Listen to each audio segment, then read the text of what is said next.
ونستعينه ونستغفره ونؤمن به ونتوكل عليه ونعوذ بالله من شرور أنفسنا ومن سيئات أعمالنا من يهده الله فلا مضل له ومن يضلل فلا هادي له ونشهد أن لا إله إلا الله وحده لا شريك له ونشهد أن سيدنا وقدوتنا وحبيبنا ومولانا محمدا عبده ورسوله صلى الله تعالى عليه وعلى آله وأصحابه وأولاده وأزواجه وأنصاره وأتباعه وأشياعه ومحبه وأمته وعلينا معهم أجمعين وسلم تسليما كثيرا أما بعد فقد قال الله تبارك وتعالى في كتابه المجيد بعد أعوذ بالله من الشيطان الرجيم بسم الله الرحمن الرحيم يرفع الله الذين آمنوا منكم والذين أوتوا العلم درجات وقال تعالى في موضع آخر وجعلنا منهم أئمة يهدون بأمرنا لما صبروا وكانوا بآياتنا يوقنون وعن أبي هريرة رضي الله تعالى عنه قال النبي صلى الله تعالى عليه وسلم من سلك طريقا يلتمس به علما سهل الله له به طريقا إلى الجنة وعنه قال النبي صلى الله تعالى عليه وسلم من قال في طلب العلم فهو في سبيل الله حتى يرجع أو كما قال سيدنا وهادينا محمد صلى الله تعالى عليه وسلم. میرے عزیز طلباء اور میرے معزز محترم اساتذہ کرام، ہم اور آپ یہ جانتے ہیں کہ دنیا کے معمولی سے معمولی نظام کو چلانے کے لیے اور معمولی سے معمولی چیز کو صحیح کرنے کے لیے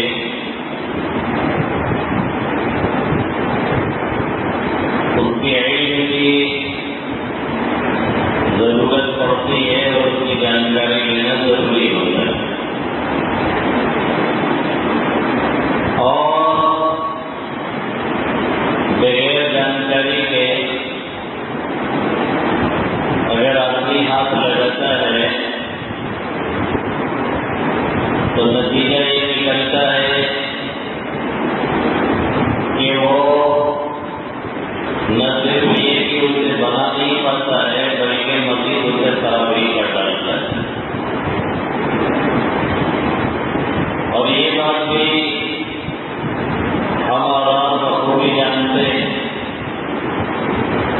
کہ دنیا کی معمولی سے معمولی چیز کی حاصل کرنے کے لیے ہمیں اور آپ کو جدوجہد اور محنت کوشش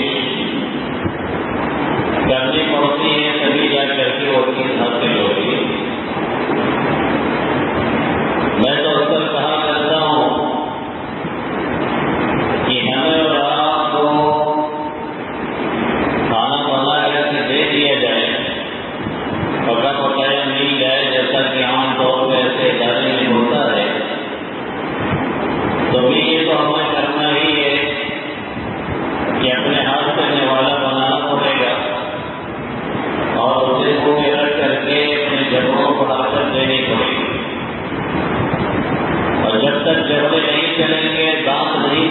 اٹھے جب تک وہ ہمارے گلے سے اترنے والا نہیں ہے اور ہماری صحت کے لیے کارآمد اور مفید نہیں ہو سکتا ہے۔ معلوم یہ ہوا کہ معمولی سے کام کے لیے بھی کچھ نہ کچھ کرنا ہی پڑتا ہے، بغیر کیے ہوئے بات بنتی نہیں۔ تو ہم اور آپ جس چیز کے حصول کے لیے یہاں تشریف لائے، جس مقصد کے لیے اس مدرسے میں ہم نے انٹری کی ہے اور داخلہ لیا ہے، وہ ہمارا کوئی مقصد چھوٹا موٹا نہیں ہے، بہت ہی عظیم مقصد ہے۔ وہ ایسا مقصد ہے کہ جس کے حصول کے بغیر اور جسے حاصل کیے بغیر اور جسے پائے ہوئے بغیر ہماری آخرت تو تھوڑی ہے، دنیا میں ٹھیک نہیں رہ سکتی۔ ہمیں اور آپ کو جس کام کے لیے اللہ رب العزت نے چنا ہے، یہ کام کتنا عظیم ہے اور اس کی اہمیت کتنی زیادہ ہے، ظاہر ہے آپ اسی لائن کے ہیں، کچھ نہ کچھ اسے پہنچ چکے ہوں گے۔ اللہ رب العزت نے اس علم کی اہمیت کیا ہے، اس کا مقام اور مرتبہ کیا ہے، ایک نہیں سینکڑوں مقامات پر اس کا تذکرہ کیا ہے۔ اور آقا مدنی صلی اللہ علیہ وسلم نے اپنی احادیث کے اندر مختلف پیرائے سے، مختلف طریقے سے، مختلف ڈھنگ سے اس کے حصول کی محنت کے چکر میں جو کوشش کرتی ہے اور جو کوشش ہوتی ہے اس کی کیا فضیلت ہے اور کیا اہمیت ہے، اور جو لوگ اسے اٹھانے والے ہیں اور لوگوں کو پہنچانے والے ہیں ان کی کیا اہمیت اور کیا فضیلت ہے، سب کچھ آقا مدنی صلی اللہ علیہ وسلم نے بیان کرنا ہے۔ آپ صلی اللہ علیہ وسلم نے بڑے ہی کھلے لفظوں میں فرمایا کہ سمندر کی مچھلیاں ہوں، آسمان و زمین کی چیزیں ہوں، اور دنیا کی جو بھی چیز ہے جتنے بھی مترقب ہیں، اللہ کی مخلوقات میں سے اس طرح کی جتنی چیزیں ہیں، لَيُصَلُّونَ عَلَىٰ مُعَلِّمِ النَّاسِ الْخَيْرِ، سب کے سب ان لوگوں کا دعائے رحمت کرتے ہیں اور ان لوگوں کو دعائے رحمت دیتے ہیں جو کہ لوگوں کو بھلائی سے کھلاتے ہیں، جو لوگوں کو اچھائی سے کھلاتے ہیں، جو لوگوں کو صحیح راہ بتلاتے ہیں، اور اس میں سب سے اہم جو چیز ہے وہ علم شرعی، سب سے اہم جو بڑی بڑی بات ہے وہ علم دین، سب سے اہم اسی لیے ہے کہ کسی اور چیز کے طلب کے لیے اللہ کے حبیب صلی اللہ علیہ وسلم کو نہیں کہا گیا،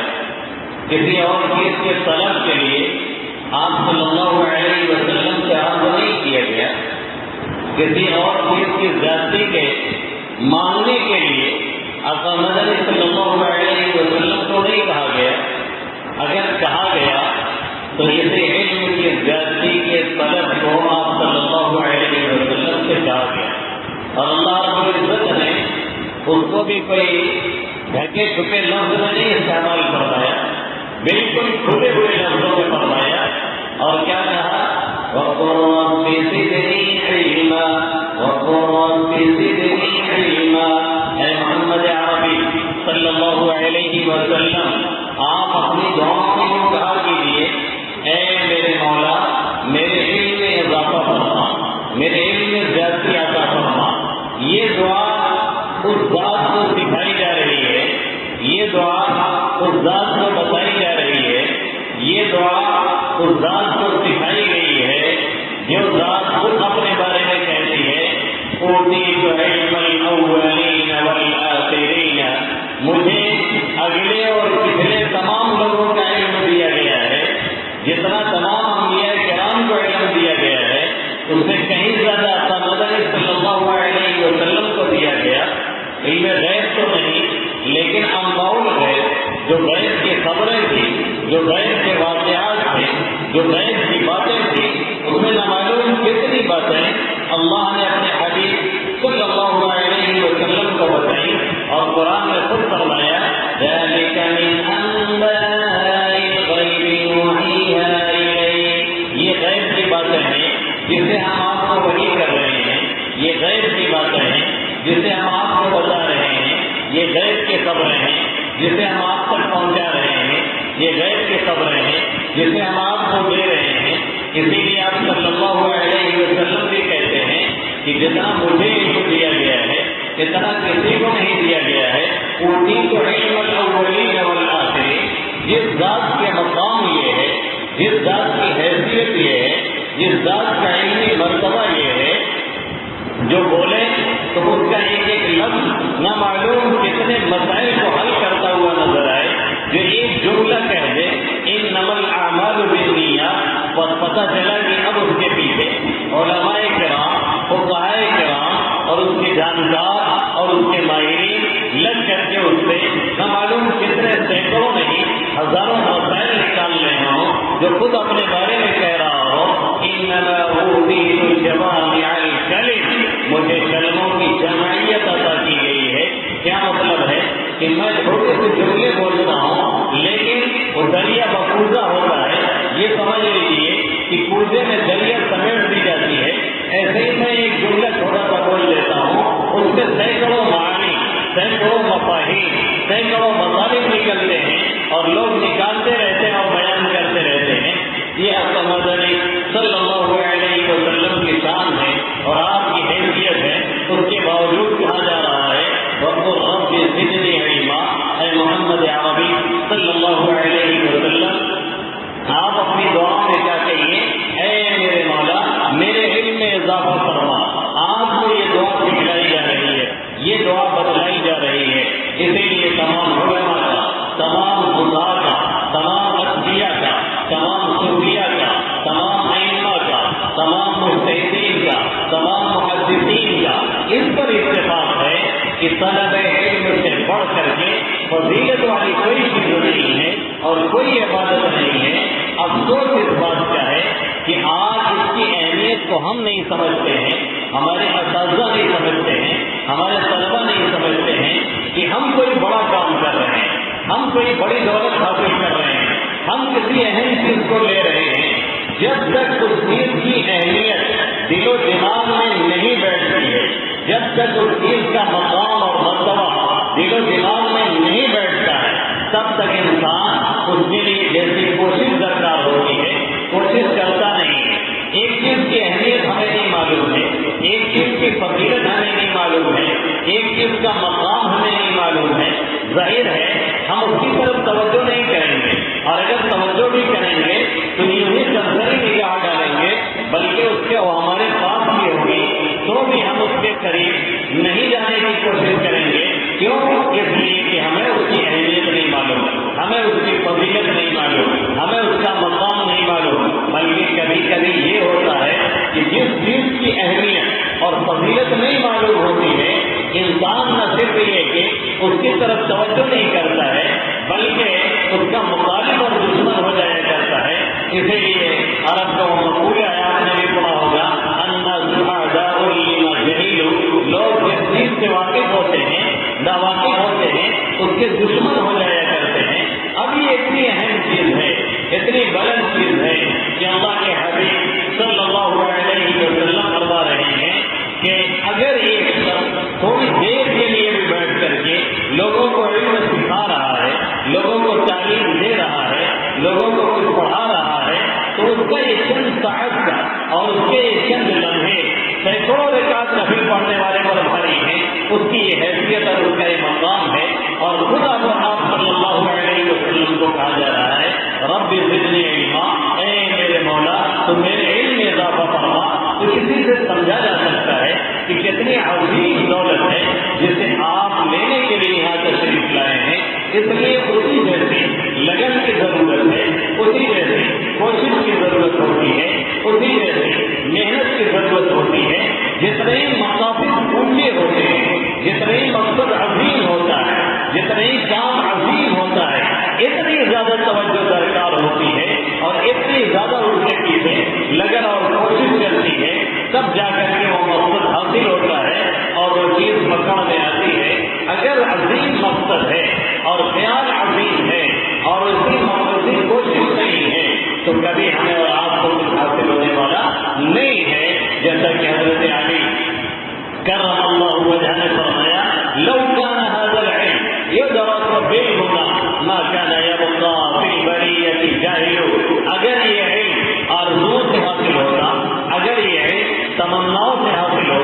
اگر یہ یوں ہی خیال کر لینے اور چاہے تو صرف حاصل ہو جایا کرتا نہ کامیاب فی البریۃ جاہل، کسی آبادی میں، کسی دریا میں، کسی علاقے میں، کسی بستی میں کوئی ایک شخص بھی جاہل نہ رہ جاتا، ہر کوئی تمنا کر لیتا، ہر کوئی آرزو کر لیتا، ہر کوئی خواہش کر لیتا، بن جاتا عالم، لیکن ایسا ہوتا نہیں ہے، اور یہ کہیں پر نہیں ہوتا تو یہاں پر کیوں ہوگا؟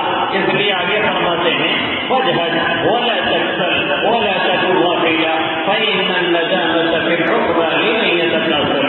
اس لیے کوشش کرو، محنت کرو، لگن رکھو، پوری جد و جہد کے ساتھ اپنے کام میں مشغول رہو، ذرا بھی غفلت نہیں، ذرا بھی قتل نہیں، ذرا بھی اس کی طرف سے بے توجہی نہیں۔ وَاجْهَدْ وَلَا تَكْسَلْ وَلَا تَكُ غَافِلًا فَإِنَّ النَّجَاةَ فِي الْعُقْبَى لِمَن يَتَكَاسَلُ۔ اس لیے کہ آخرت میں یا بعد میں آنے والے زمانے میں ندامت اسی کو حاصل ہوتی ہے جو غفلت سے کام لیتا ہے، جو غفلت اور کوتاہی کا شکار رہتا ہے وہی ندامت اٹھاتا ہے۔ جیسے ہم نے اگر پچھلے زمانے میں محنت نہیں کی ہے، اب امتحان چل رہا ہے، تو ظاہر ہے ہم میں سے بہت کو خوشی ہوگی اور نہ معلوم کتنوں کو ندامت ہوگی جب رزلٹ ہمارے ہاتھ آئے گا۔ اور مشکل یہ ہے کہ جب یہ امتحان ہمارے سروں پہ آ جاتا ہے اور یہ پریشانیاں ہمیں دکھنے لگتی ہیں اور یہ ہمیں لگنے لگتا ہے کہ اب ہم مصیبت سے پھنسے ہیں، تب ہم بہت سیدھا توبہ کرتے ہیں، تب ہم بہت خیال میں لاتے ہیں کہ اب شہمائی بعد آئیں گے، سالانہ بعد آئیں گے، سہمائی بعد آئیں گے، ایسے رہیں گے، ایسے پڑھیں گے، ایسے کریں گے اور یہ کریں گے، وہ کریں گے، پھر اپنے کام میں لگے رہیں گے، مستی نہیں کریں گے، عیاشیاں نہیں کریں گے، بازاروں کا چکر نہیں لگائیں گے، صرف کتابوں سے دوستی رکھیں گے۔ اس طرح کی باتیں ہم کب کرتے ہیں؟ جب امتحان ہمارے سروں پہ آتا ہے۔ لیکن جیسے ہی امتحان جاتا ہے اور رزلٹ آؤٹ ہو کے فرصت ہوتی ہے اور لوٹ کے پھر ہم آتے ہیں، ایک ہفتے بعد وہی بے ڈھنگی چال جو پہلے تھی وہ اب بھی ہے، وہی رہتی ہے۔ ایسے کچھ حاصل ہونے والا ہمیں اور آپ کو نہیں ہے۔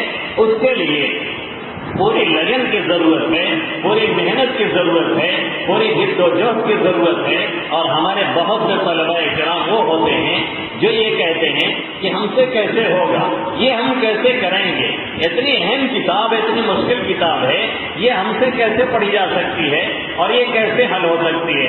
ان کے لیے ایک بات بس کہنا چاہوں گا کہ اگر کوئی لکھ سکتا ہے، اگر کوئی اپنا دماغ لگا کر کے اس کو لکھ سکتا ہے، اس کی ترتیب دے سکتا ہے، اس کے ابواب قائم کر سکتا ہے، اور اگر کوئی مولوی صاحب آپ کے اسے پڑھ سکتے ہیں اور پڑھا سکتے ہیں اور وہ سمجھا سکتے ہیں اور وہ دیکھ کر کے حل کر سکتے ہیں، تو پھر آخر ہم بھی تو انسان ہیں، ہم کیوں نہیں پڑھ سکتے ہیں، ہم کیوں نہیں پڑھا سکتے ہیں، ہم کیوں نہیں اسے حل کر سکتے ہیں، ہم کیوں نہیں اسے لے سکتے ہیں۔ شرط یہ ہے کہ آدمی کو گھبرانا نہیں چاہیے، شرط یہ ہے کہ آدمی کو ڈرنا نہیں چاہیے۔ مشکلیں نیست کی آسان شبد، مرد باید کی ہراساں نہ شبد۔ کوئی مشکل نہیں ہے جو کہ آسان نہ ہو جائے۔ انسان کو ڈرنا نہیں چاہیے، انسان کو گھبرانا نہیں چاہیے۔ ہمارے جو طلبہ یہ کہتے ہیں کیسے ہوگا، کیا ہوگا، ان کو یہ کہنا چاہیے کیوں نہیں ہوگا، ان کو یہ کہنا چاہیے کہ آخر کیسے نہیں ہوگا، انشاءاللہ ہم کر کے دکھائیں گے۔ جب عزائم بلند ہوتے ہیں اور اسی کے اعتبار سے محنت کی جاتی ہے تب جا کر کے آدمی مقصد کو حاصل کر پاتا ہے۔ اور جب صرف خواب دیکھے جاتے ہیں اور وہ بھی سوتے ہوئے، تو یاد رکھیے دادا جان مولانا عبدالحلیم صاحب نور اللہ مرقدہ برد اللہ مضجع فرمایا کرتے تھے کہ جو خواب آپ دیکھ رہے ہیں بستر میں، وہ کتنے اونچا خواب دیکھ لیں، جب آپ کی نیند کھلے گی تو بستر ہی پہ رہیں گے۔ خواب میں بہت سے لوگ دیکھتے ہیں ہم ہیلی کاپٹر اڑا رہے ہیں، بہت سے لوگ دیکھتے ہیں ہم فلائٹ سے ٹہل رہے ہیں، بہت سے لوگ دیکھتے ہیں کہ ہم نے بھی اپنی کسی چاہنے والی کے لیے تاج محل کو تعمیر کر دیا ہے۔ لیکن جب نیند کھلتی ہے تو معلوم یہ ہوا کہ جہاں پڑے تھے وہیں پڑے ہیں، اس سے آگے کہیں نہیں بڑھے ہیں۔ تو یہ خواب جو دیکھتے ہیں سوتے ہوئے، اس سے مسئلے نہیں حل ہوتے ہیں۔ ابوالکلام آزاد رحمۃ اللہ علیہ نے کیا کہا؟ خواب وہ ہے جو جاگتے ہوئے دیکھا جائے، خواب وہ ہے جو جاگتے ہوئے سوچا جائے اور اس کے مطابق اپنی زندگی کو ڈھالنے کی کوشش کی جائے، ایک ٹارگیٹ، ایک ہدف مقرر کر لیا جائے اور اس کے بعد اپنے آپ کو اسی کے مطابق ڈھالنے کی کوشش کی جائے۔ ہم میں سے بہت سے طلبا کا خیال یہ ہوتا ہے کہ ہم شیخ تقی عثمانی بنیں گے، سوچتے یہی ہے کہ ہم بھی شیخ تقی عثمانی سے کم نہیں ہوں گے، اتنا نہیں تو ان کے آدھے تو ہم بھی بنیں گے، اور پوری دنیا کا چکر وہ لگا چکے ہیں تو ہم تو کم سے کم آدھی دنیا میں جائیں گے، ہمیں بھی لوگ بلائیں گے، ہمیں بھی لوگ پوچھیں گے، ہمیں بھی لوگ اس طرح سے کریں گے، ہمیں بھی لوگ اس طرح سے بیٹھائیں گے، ہمیں بھی لوگ عزت دیں گے، فلائٹ کا ٹکٹ بھیجیں گے اور بڑے احترام سے ہمیں بلائیں گے۔ لیکن پتہ چلا کہ اس جیسی کوشش کبھی بھی ہم کرنے کے لیے تیار نہیں ہوتے ہیں۔ یہ خیالت و محالت و جنون، یہ خیال ہے ناممکن ہے اور پاگل پن والا خیال ہے جس سے کبھی بھی کامیابی ملنے والی ہمیں اور آپ کو نہیں ہے۔ اگر ہم یہ سوچ رہے ہیں کہ کچھ کرنا ہے، کچھ بننا ہے، تو اس کے مطابق ہمیں کوشش کرنی چاہیے، ورنہ وہ شیخ دلی والے جو واقعات سن کر کے ہم لوگ ہنستے ہیں، وہی حال ہمارا اور آپ کا بھی ہے۔ جیسے ایک صاحب تھے، ایک فقیر صاحب تھے، پیسے ویسے نہیں تھے، شیخ دلی کے واقعات آج کل لوگ بہت سنتے نا، موبائل ہے تو پہلے وہ کتابوں میں ہوتا تھا، لوگ پڑھتے تھے، اب موبائل میں اسی کو بنا کر کے اسی ویڈیو ڈالی جاتی ہے، لوگ سنتے اور بہت ہنستے ہیں۔ حضرت تھانوی علیہ رحمہ نے لکھا ہے کہ شیخ دلی کے واقعات سن کر کے سب ہنستے ہیں، حالانکہ کوئی شیخ دلی سے کم نہیں ہے، کوئی بھی شیخ دلی سے کم نہیں ہے۔ یہی حال ہمارا اور آپ کا ہے۔ وہ ایک صاحب خاموشی سے مسکراتے ہوئے جا رہے تھے اور انتہائی فقیر آدمی تھے، تو کسی نے پوچھا کہ ارے خیریت تو ہے، کیا بات ہے، آپ بڑے موڈ میں ہیں؟ کہنے لگے ہاں بس کیا بتائیں، کہے ارے کچھ بتا دیجیے، بڑے مگن دکھ رہے ہیں، بڑے خوش دکھ رہے ہیں، کیا بات ہے؟ تو اس نے کہا کہ بادشاہ کی بیٹی سے شادی کرنی۔ یہ جو ایک پیسے کا مالک نہیں ہے وہ کیا کہہ رہا ہے کہ بادشاہ کی بیٹی سے مجھے شادی کرنی ہے۔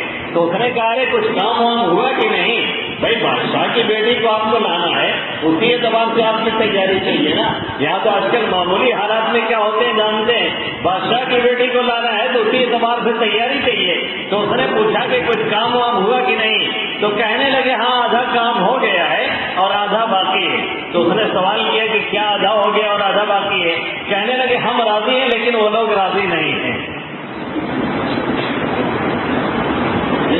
اب یہ قصے سن کر کے ہمیں بھی ہنسی آئی، ظاہر ہے آپ کو بھی جو ہے ہوا، لیکن حالت یہ ہے کہ وہی ہمارا بھی حال ہے کہ ہم اپنی طرف سے کوئی تیاری نہیں کرتے، ہم اپنی طرف سے کوئی محنت نہیں کرتے ہیں، لیکن خیال کیا لگائے ہوتے ہیں کہ ہمیں وہی بننا ہے۔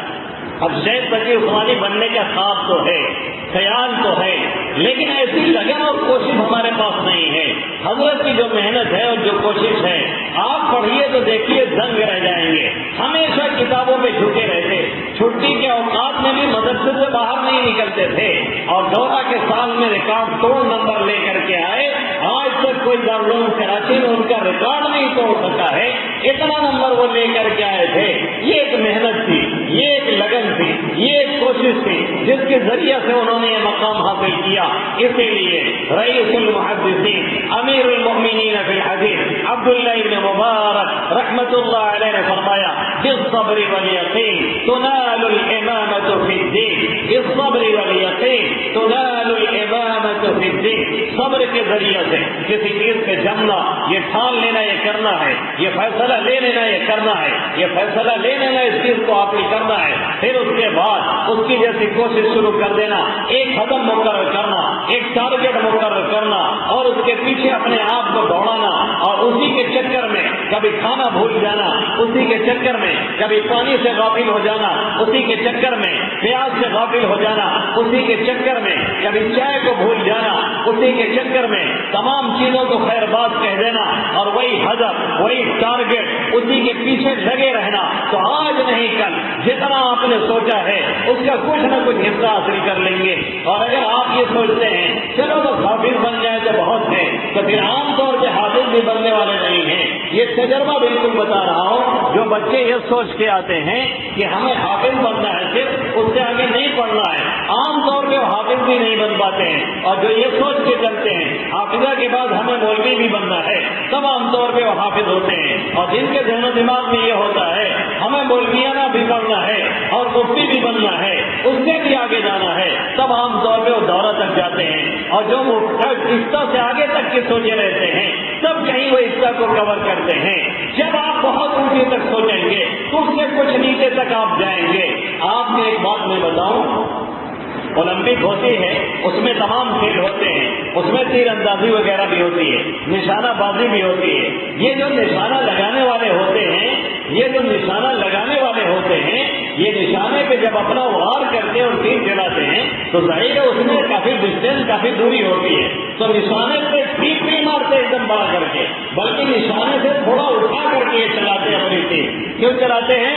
اس لیے کہ جاتے جاتے اس کی گریوٹی کم ہوتی ہے، جب وہ تیر وہاں پہنچے گا تو اس کی گریوٹی کچھ کم ہوگی، وہ کچھ نیچے آئے گا، پھر وہ اپنے نشانے پہ سیدھا جا کر کے ٹک سے لگتا ہے۔ آسک فار مور، اس لیے زیادہ کا سوال کیجیے، تب کہیں کچھ نیچے آ کر کے حاصل کریں گے۔ اور اگر صرف یہی ہے کہ کسی طرح سے بس حافظ بن جائیں تو ہو سکتا ہے کہ بغیر حافظ بنے چلے جائیں۔ اگر صرف یہی ہے کسی طرح سے مولویانہ میں کسی طرح سے دورہ میں داخلہ ہو جائے تو ہو سکتا ہے کہ اس سے پہلے ہی واپس چلے جائیں۔ زیادہ کا سوال کریں، زیادہ کو سوچیں، اور صرف سوچیں نہیں، خواب سوتے ہوئے نہ دیکھیں، دن میں دیکھیں، ختم مقرر کریں، ٹارگٹ مقرر کریں۔ کبھی کھانا چھوٹے، کبھی پانی چھوٹے، کبھی چائے چھوٹے، کبھی کچھ چھوٹے، تب جا کر کے پھر ہمیں اب آپ کو کچھ حاصل ہونے والا ہے۔ بالصبر والیقین تنال الامامۃ فی الدین، صبر کے ذریعے سے، جمنے کے ذریعے سے، اپنے آپ کو ثابت قدم رکھنے کے ذریعے سے اور یقین کے ذریعے سے۔ عبداللہ ابن مبارک فرماتے ہیں تنال الامامۃ فی الدین، دین میں امامت حاصل کی جا سکتی ہے، دین میں قیادت حاصل کی جا سکتی ہے، دین میں سیادت حاصل کی جا سکتی ہے۔ اگر کسی کو قائد بننا ہے، دینی رہنمائی لینی ہے، اگر کسی کو دینی سیادت لینی ہے، اگر دینی سیادت لینی ہے، یہ دو اوصاف اس کو اپنے اندر پیدا کرنے پڑیں گے۔ اس آیت کی تفسیر کرتے ہوئے انہوں نے یہ جملہ لکھا ہے جس میں اللہ نے فرمایا وَجْعَلْنَا مِنْهُمْ أَئِمَّةً يَهْدُونَ بِأَمْرِنَا لَمَّا صَبَرُوا وَكَانُوا بِآيَاتِنَا يُوقِنُونَ، ہم نے ان میں سے بعض لوگوں کو قائد اور رہنما بنا دیا جب انہوں نے صبر سے کام لیا، وہ ہمارے حکموں کے مطابق رہنمائی کر رہے تھے اور وہ ہماری آیتوں پر یقین رکھتے تھے۔ اس سے اصول نکالا امیر المؤمنین فی الحدیث عبداللہ ابن مبارک رحمۃ اللہ علیہ نے، اور فرمایا کہ بالصبر والیقین تنال الامامۃ فی الدین، صبر کے ذریعے سے، جماع کے ذریعے سے، استقلال کے ذریعے سے، اور یقین پیہم کہ ہاں اللہ دے گا، ہاں ہمیں ملے گا، جب کوشش کریں گے تو نوازے گا، جب کوشش کریں گے تو وہ دے گا، یہ یقین رکھ کر کے اللہ کی ذات سے اس سے مانگیں، اس سے لو لگائیں، جتنی محنت کریں اس سے کہیں زیادہ دعائیں مانگیں، جتنی محنت کریں اس سے کہیں زیادہ اللہ کے سامنے گڑگڑائیں، جتنی محنت کریں اس سے کہیں زیادہ سجدے میں گر کر کے اللہ سے مانگیں اور فریادی بنیں، تو انشاءاللہ العزیز کوئی نہ کوئی مقام حاصل کر لیں گے۔ اگر یہ چیزیں ہمارے اندر پیدا ہو گئی تو ہمیں کوئی آگے بڑھنے سے روک نہیں سکتا۔ ایک تو جہد مسلسل، لگاتار کوشش، لگاتار محنت، لگاتار کوشش، اور دوسرے دعائیں مسلسل، لگاتار دعا پہ دعا چلتی رہے، کوشش ہی صرف نہ رہے بلکہ دعا پہ دعا چلتی رہے۔ ہم اور آپ دعا پہ دعا کرتے رہیں، کوشش پہ کوشش کرتے رہیں اور دعا پہ دعا کرتے رہیں، اور اس کے بعد اپنے اساتذہ کا، اپنی کتابوں کا، اپنے درسگاہوں کا، اپنی سپاہیوں کا، ان چیزوں کا ادب اور لحاظ بھی ملحوظ رکھیں۔ یاد رکھیں با ادب با نصیب اور بے ادب بے نصیب۔ جو با ادب ہوتا ہے وہی با نصیب ہوتا ہے، اور جو بے ادب ہوتا ہے وہ کبھی نصیب آور نہیں ہو سکتا۔ ہر کے خدمت کر دو مخدوم شد، ہر کے خدرہ دے دو محروم شد۔ جس نے خدمت کیا وہ مخدوم ہوتا ہے، جس نے اپنے آپ کو دیکھا کہ ہم ہیں ایسے، ہم ایسے گھرانے کے ہیں، ہم بڑے آدمی ہیں، بڑے گھرانے کے ہیں، ہم استاد کا چپل سیدھا کریں گے، ہم استاد کی کھڑی اٹھائیں گے، یہ تو عجیب لگتا ہے، کبھی وہ کچھ حاصل نہیں کر سکتا ہے۔ ایک تو محنت لگاتا، دو کوشش لگاتا، اور دوسرے دعا لگاتا، جتنی پڑھائی پہ توجہ ہو رہی ہے اس سے کہیں زیادہ دعاؤں پہ توجہ رہے اور اللہ سے گر گڑا کر کے مانگے. رب تو ہی دینے والا ہے, تو ہی نوازنے والا ہے, تو ہی عطا کرنے والا ہے, تیرے خزانے میں کوئی کمی نہیں ہے. تو نے اپنے نبی محترم محمد عربی صلی اللہ علیہ وسلم کو دعا سکھلائی اور کہا, اپنی دعاؤں میں کہو رب زدنی علما, رب زدنی علما, رب زدنی علما. اے اللہ میں بھی آپ سے کہتا ہوں میرے پاس ذہن نہیں ہے, میرے پاس دماغ نہیں ہے, سمجھنے کی صلاحیت نہیں ہے, مجھے کچھ آتا جاتا نہیں ہے. عطا کرنے والی ذات تیری ہے. تو چاہتا ہے معمولی گھرانے کے انسان کو اٹھا کر کے آفتاب و مہتاب بنا کر کے پوری دنیا میں چمکاتا ہے, اور تو نہیں چاہتا تو بڑی سے بڑی نسبت رکھنے والے اپنی نسبتوں کو گم کر دیتے ہیں, کھو دیتے ہیں, کوئی پوچھنے والا نہیں ہوتا. رب سب تیرے ہاتھ میں ہے. ایسے جا کر کے اس کے سامنے گڑ گڑایا جائے, پھر جو آپ کے اساتذہ ہیں, پھر جو آپ کے محسن ہیں, پھر جو آپ کے کرم فرما ہیں, ان کے لیے دعائیں کی جائے, ان کا ادب محفوظ رکھا جائے. اس کے ذریعے سے بھی ہمیں اور آپ کو ملنے والا ہے. یہ کچھ کام ہمیں اور آپ کے کرنے کے ہیں جس کے ذریعے سے انشاءاللہ تعالی ہمیں کوئی بھی آگے بڑھنے سے نہیں روک سکتا ہے. اور ایک چوتھی بات یہ ہے, ہماری اور آپ کی نیتیں صحیح ہونی چاہیے. آج کل ہماری اور آپ کی نیتیں عموماً صحیح نہیں ہوتی. ذہن میں یہی ہوتا ہے پڑھ لکھ لیں گے, کچھ لائق بن جائیں گے تو لگژری کار لگے گی, لوگ پوچھیں گے, حضرت حضرت کہیں گے, 4 لوگ مسابقہ کریں گے, 4 لوگ آگے پیچھے چلیں گے. انتہائی غلط طریقہ ہے اور انتہائی غلط سوچ ہے. اپنا مقصد, اپنا ہدف, اپنا ٹارگیٹ ایک سمت پہ رکھیے اور نیت یہ رکھیے جو بھی ملے گا انشاءاللہ اس پہ عمل کریں گے, کیونکہ عمل ہی کے مقصد سے یہ پڑھایا جاتا ہے. دوسرا کوئی مقصد اس کے آگے پیچھے نہیں ہونا چاہیے, اور جو کچھ بھی اس کے پیچھے آتا ہے وہ اللہ کی طرف سے انعام ہوتا ہے, وہ اللہ دینے والا ہے. اس کا آپ سوچیں نہیں, اس کے لیے کوشش نہیں کریں. اصل جو مقصد اور ٹارگیٹ ہے اس کے لیے کرتے رہیں. انشاءاللہ اس کے پیچھے اللہ نوازنے والا ہے اور عطا کرنے والا ہے. اس کی نیت کرنے کی ضرورت نہیں, نیت یہی رہے ہم پڑھ رہے ہیں اس لیے تاکہ ہم عمل کریں. نیت یہی رہے ہم پڑھ رہے ہیں اس لیے تاکہ ہم دوسرے کو یہ بتائیں. نیت یہی رہے ہم پڑھ رہے ہیں اس لیے تاکہ دوسرے کی رہنمائی کریں. نیت یہی رہے ہم علم اس لیے حاصل کر رہے ہیں تاکہ دنیا کو ہم یہ بتائیں. صحیح طریقہ یہ ہے, محمد عربی صلی اللہ علیہ وسلم کی شریعت یہ ہے, طریقت یہ ہے, راستہ یہ ہے, جنت کا راستہ یہاں سے طے ہوتا ہے. آؤ مل کر کے چلتے ہیں اور راستے طے کرتے ہیں. مقصد یہ رہے, اللہ کے حبیب صلی اللہ علیہ وسلم فرماتے ہیں جو ایسے علم حاصل کر کے دعا الی ہدی, پھر لوگوں کی رہنمائی کرتا ہے, صحیح راستوں پہ لاتا ہے, جو لوگ اس پر عمل کرتے ہیں سب کا اجر اسے ملتا ہے. ایک کو بتایا اس نے عمل کیا, اس نے دوسرے کو بتایا اس نے عمل کیا, اس نے تیسرے کو بتایا اس نے عمل کیا. آپ اپنی جگہ پہ ہیں, اس نے ہزاروں تک پہنچایا, ہزاروں سے لاکھوں تک آپ کی صحیح بات پہنچی. وہ لاکھ لوگ عمل کر رہے ہیں, ان کا ثواب سمجھ کر کے سب آپ کی جھولی میں گر رہا ہے. آقا مدنی صلی اللہ علیہ وسلم فرماتے ہیں لا ينقص من اجورهم شيئا, ان کے اجر میں سے کوئی کمی نہیں ہونے والی ہے. اتنی عظیم چیز کو ہم اور آپ لے رہے ہیں, اس لیے نیتیں ہمیشہ بہتر سے بہتر رکھیں. اگر نیت اچھی رہے گی ہم نیک کام کریں گے, اگر نیت اچھی رہے گی ہم پڑھ لکھ لیں گے, لوگوں کو رسولی پہنچائیں گے. اگر نیت اچھی رہے گی ہم علم دین حاصل کر لیں گے, خود عمل کریں گے, لوگوں کو صحیح راستہ بتائیں گے. کوئی غلط راستے پہ چل رہا ہوگا اس کی رہنمائی کریں گے, کسی کی نماز گڑبڑ ہوگی اس کی رہنمائی کریں گے, کسی کے روزے میں کچھ کمی ہوگی اس کی رہنمائی کریں گے. یہ نیتیں اگر ہماری اچھی ہوگی نتیجہ یہ نکلے گا, اگر ہم کبھی نہ بھی کر سکے اور نہیں پہنچ سکے ایسے لوگوں کے پاس پھر بھی اللہ ہمیں اس کا اجر دے گا. کیوں میں نہیں کہتا, اللہ کے حبیب صلی اللہ علیہ وسلم فرماتے ہیں نیت المؤمن خیر من عملہ, مومن کی نیت اس کے عمل سے کئی بہتر ہوتی ہے. اس طریقے سے اگر ہم اور آپ اپنے لگن کے ساتھ اپنے کام میں لگ جائیں تو انشاءاللہ تعالی ہمیں آگے بڑھنے سے کوئی نہیں روک سکتا. اگر ہم نے اس طریقے سے عمل نہیں کیا اور صرف تمنا کرتے رہے, صرف آرزو کرتے رہے, صرف خیال باندھتے رہے, خیالی پلاؤ پکاتے رہے اور سوچتے رہے ہم فلاں مدرسے کے شیخ الحدیث بنے, ہم دارالعلوم دیوبند کے سب سے بڑے استاد بنے, سوچتے رہے ہم تقی عثمانی جیسے ہو جائیں, پوری دنیا کا چکر لگائیں, شیخ ابو الفتاح بزرگا بن جائے، فلاں بن جائے، فلاں بن جائے، یہ خیال پکانے سے کبھی بھی ہمیں کچھ حاصل ہونے والا نہیں ہے۔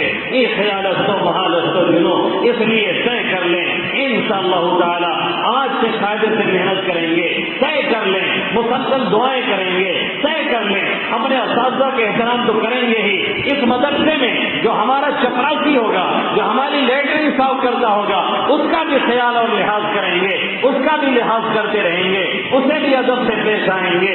یہ طے کر لیں، اپنی نیتیں صحیح کریں گے، نیتوں میں جو کھوٹ اب تک رہا ہوگا اسے دھل دیں گے اور نیت صحیح کر کے چلیں گے۔ یہ جب طے کر لیں گے تو انشاءاللہ تعالی اللہ ہمیں اور آپ کو نوازے گا۔ اور اپنے اساتذہ سے کہنا چاہوں گا، یہ میرا منصب نہیں ہے کہ یہاں بیٹھے ہوئے اساتذہ کو کوئی نصیحت کرو، لیکن اپنے لیے اور اپنے ساتھیوں کے لیے ایک واقعہ کوٹ کر کے بات کو میں پوری کرنا چاہوں گا۔ ایک مرتبہ دادا رحمۃ اللہ علیہ مولانا عبد الحلیم صاحب نور اللہ مرقدہ کے زمانے میں ایک برانچ کا دورہ کرنے گئے، والد محترم موجودہ محتمم مولانا عبد الرحیم صاحب حفظہ اللہ تعالی، تو گئے تو وہاں پہ دیکھا کہ کئی برانچ کا دورہ کرنے کے بعد جب بوڑھے میاں کے یہاں پہنچے، وہ بوڑھے میاں جو جسمانی اعتبار سے کافی لاغر کمزور ہو گئے تھے، ان کے بچوں کا جائزہ لیا تو معلوم یہ ہوا کہ ان کے بچے جتنی برانچ چل رہی ہے سب سے اچھے ہیں۔ اس وقت اگر 15 رہی ہو تو بھی 15 میں سب سے ٹاپ کے بچے انہی کے بچے ہیں اور کسی کے بچے نہیں ہیں۔ اب تو 35-36 برانچز ہیں۔ تو کہنے لگے کہ چچا کیا بات ہے کہ آپ کے بچے اتنے ٹھیک ٹھاک ہیں، آپ کے بچوں میں اتنا کمال کیسے ہے، یہ بچے اتنے قابل کیسے ہیں؟ ہم تمام برانچ کا اور شاخوں کے امتحان لیتے اور چیک کرتے ہوئے آ رہے ہیں، کئی روز سے ہم چیک کر رہے ہیں، لیکن آپ کے بچے اتنے عمدہ کیوں ہیں؟ انہوں نے کہا کچھ نہیں، جیسے سب پڑھاتے ہیں میں بھی پڑھاتا ہوں۔ تو کہنے لگے نہیں، کوئی وجہ تو ہوگی، کوئی بات تو ہوگی، تمام مکتب کے بچے ایسے ہی نکلے اور آپ کے بچے بالکل ممتاز دکھ رہے ہیں۔ تو کیا کہا اس بوڑھے میاں نے، وہ صاحب نسبت آدمی تھے، حضرت سے تعلق تھا، انہوں نے ایک جملہ کہا کہ ان کو دن میں پڑھاتا ہوں اور تہجد میں اٹھ کر کے ان کے لیے اللہ کے سامنے روتا ہوں، اللہ انہیں کچھ بنا دے، اللہ انہیں کچھ سکھا دے۔ جب معلم کے اندر یہ بات ہوگی، جب یہ خیر خواہی ہوگی اساتذہ کے اندر، اور جب وہ دل و دماغ سے آپ کی طرف متوجہ ہوں گے، اور جب ان کے ذہن و دماغ میں یہ رہے گا کہ ہمارا یہ پڑھنے والا طالب علم کچھ بن کر کے چمکے اور سنورے، کیونکہ اساتذہ وہ کسی بھی لائن کے ہوں اور کتنی نیچا مقام رکھتے ہوں، لیکن عام طور پہ ان کے ذہن میں ہوتا ہے کہ ہمارے پڑھنے والے کچھ بنے اور کوئی اونچا مقام حاصل کر لیں، اور واقعتاً وہ خیر خواہ ہوں گے، ایسے ہی اللہ سے وہ کہیں گے اور مانگیں گے، نتیجہ تب یہی نکلے گا، ان کے بچے ایسے ہی چمکدار نکلیں گے اور تمام لوگوں کے وہ ممتاز ہوں گے۔ اللہ ان چند باتوں پہ مجھے بھی عمل کرنے کی توفیق نصیب فرمائے۔ آپ سبھی حضرات کو حیات باقی، ملاقات باقی، بہت سی باتیں بھی باقی ہیں، پھر آئیں گے کبھی کریں گے انشاءاللہ تعالی۔ کوئی جملہ اگر نامناسب لگا ہو آپ لوگوں کو یا ہمارے اساتذہ کو تو اس سے معافی بھی چاہتا ہوں۔ اللہ ہم سب کو اس پر عمل کی توفیق نصیب فرمائے، آمین یا رب العالمین۔ وما علینا الا البلاغ المبین۔ درود پڑھ لیں، دعا کر لیجیے۔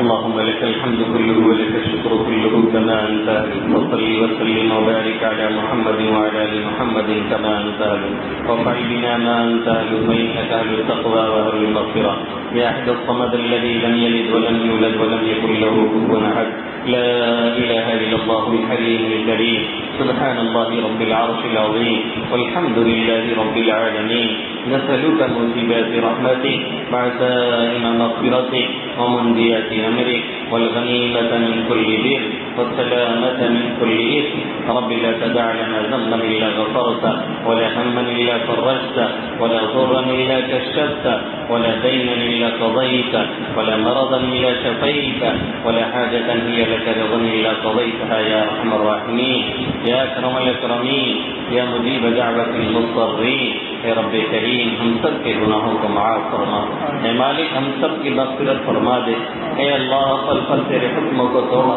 قدم قدم پہ نافرمانی کی ہے، نہ معلوم کتنے جرائم و کرائم کر کے بھول گئے، اے اللہ تو کچھ بھولتا نہیں، سب کچھ تیرے یہاں جلد ہوتا ہے، اے اللہ تو معاف کرنے پہ آتا ہے، تمام گناہوں کو اکٹھے ہی معاف کر دیا کرتا ہے۔ اے اللہ تو ہم میں سے ہر ایک کی مغفرت فرما، ہمارے والدین کی مغفرت فرما، آبا و اجداد کی مغفرت فرما، اساتذہ مشائخ کی مغفرت فرما۔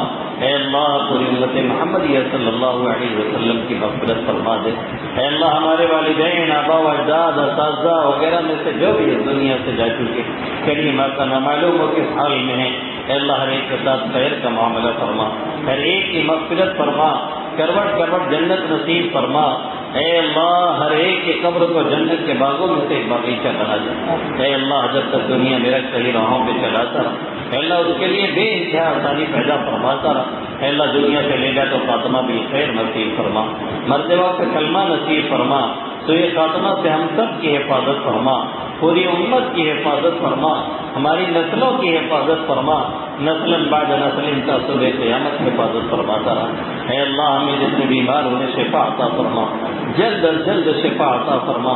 نہ معلوم کتنے مریض بیڈ پہ سسک رہے ہیں، کتنے علاج کرتے کرتے تھک چکے ہیں، اے اللہ تیرا اشارہ نہیں اس لیے شفا نہیں۔ اے اللہ وَإِذَا مَرِضْتُ فَهُوَ يَشْفِينِ تیری شان تو منٹوں سیکنڈوں میں شفا دے سکتا ہے۔ اے اللہ ہر ایک کو شفا عطا فرما، ہر طرح کی مہلک اور خطرناک بیماریوں سے ہم سب کی حفاظت فرما۔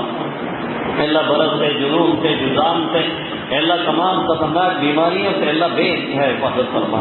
اے اللہ جب تک دنیا میں رکھ تمام اعضاء کو صحیح تعلیم رکھ، اے اللہ ایک ایک اعضاء سے فائدہ اٹھانے والا بنا کے رکھ۔ اے اللہ کسی پہ بوجھ نہ بنا، دوسرے کا بوجھ اٹھانے والا بنا کر کے رکھ۔ اے اللہ دنیا سے لے جائے تو خاتمہ بالخیر نصیب فرما، مرتے وقت کلمہ نصیب فرما، تو یہ خاتمہ سے ہم سب کی حفاظت فرما۔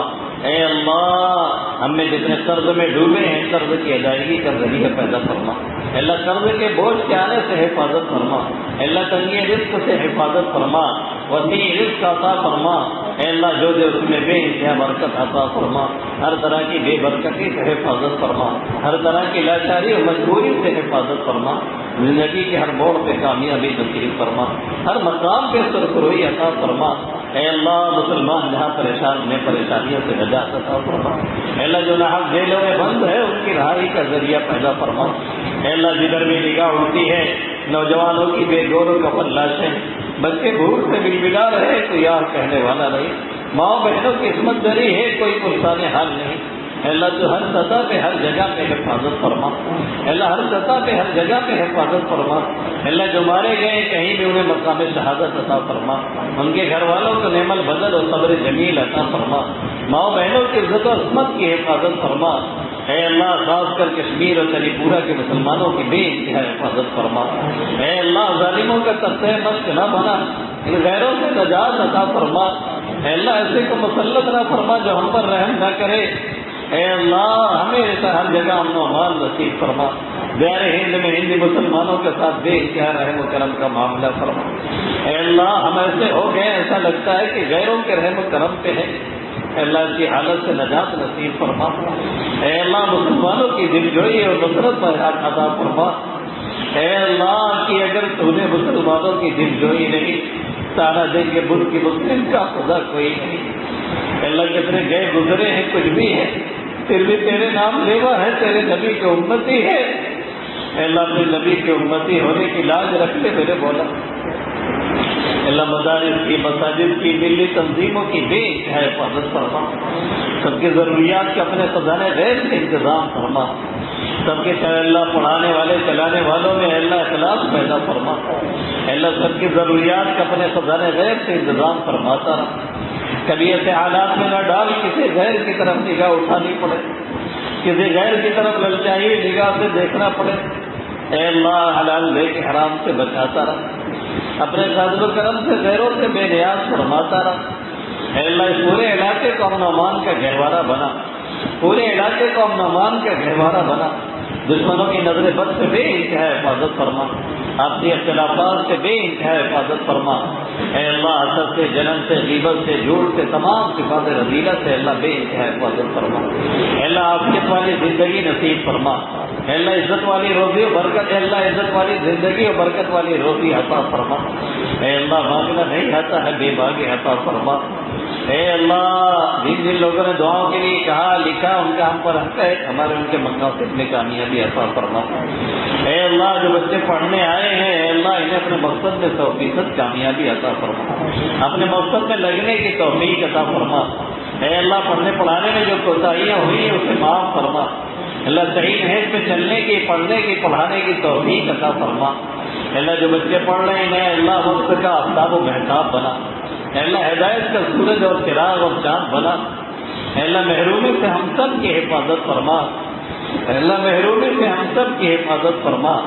اے اللہ تیرے سامنے جتنے بھی ہاتھ اٹھا کے بیٹھے نہ معلوم کیسی کیسی حاجات لے کے بیٹھے، اے اللہ کوئی رزق کے مسئلے میں الجھا ہے، کوئی قرض میں ڈوبا، کوئی بیماری سے جوجھ رہا ہے، کوئی کسی پریشانی میں مبتلا ہے، کوئی کسی اور مسئلے کو لے کے الجھا ہے۔ اے اللہ بہت سی باتیں تیرے علاوہ کسی سے نہیں کہی جا سکتی، تو علیم بذات الصدور ہے، تو دلوں کے بھیدوں سے واقف ہے۔